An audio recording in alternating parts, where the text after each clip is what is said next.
Now, I'm trying to actually talk about ultrasound in relation to pregnancy. Do you understand? But we will still look at the different types of ultrasound.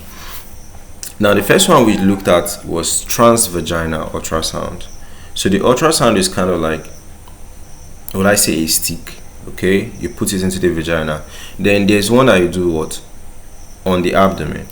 So the one on the abdomen is not a stick, it's a probe. So you kind of like apply gel, then as you are dragging it, you can use the abdominal one for several reasons. Yes, one of it is you are trying to actually what? Check out for the well-being of the baby.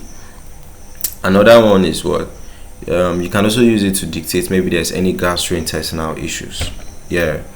So a transabdominal ultrasound is a non-invasive. When they say something is a non-invasive, I'm not cutting you open for me to be able to see what is inside your stomach.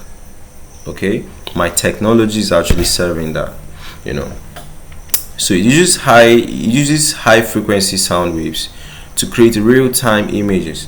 Now, real-time images is what I'm seeing on the ultrasound is what is happening right now. Okay, so it will create images of what internal organs through the abdominal walls. It's widely used in both general medicine and obstetrics, especially during pregnancy. So what is it? Alright, it's a handheld device. It's called a transducer or probe. You move it across the abdomen. A gel is applied to make things very smooth, So the transducer is what will send waves into the abdomen. Okay, the waves will kind of like bounce back, and you have the image on the screen real time. What you are seeing on the screen is what is happening now. So commonly used in what? Pregnancy, to check for the baby, to see if the baby is moving, to see if there's anything wrong with the baby, several things. In general medicine, you can help to visualize any organ that is in the stomach: liver, kidneys, bladder, pancreas, spleen. Of course, you are trying to visualize them because you want to check out for any abnormalities. You can use it to dictate if there's any tumor growth in the stomach, the fluid collections or organ enlargement, right? Then also access if there's anything wrong with the blood vessels. So advantages: no ionization. This one, there's no radiation waves, so it's much more safer. It's quick and painless. All right, provides a wide survey. Okay, so compared to transvaginal ultrasound, like for me, I'm actually talking about this because of obstetrics and gynecology.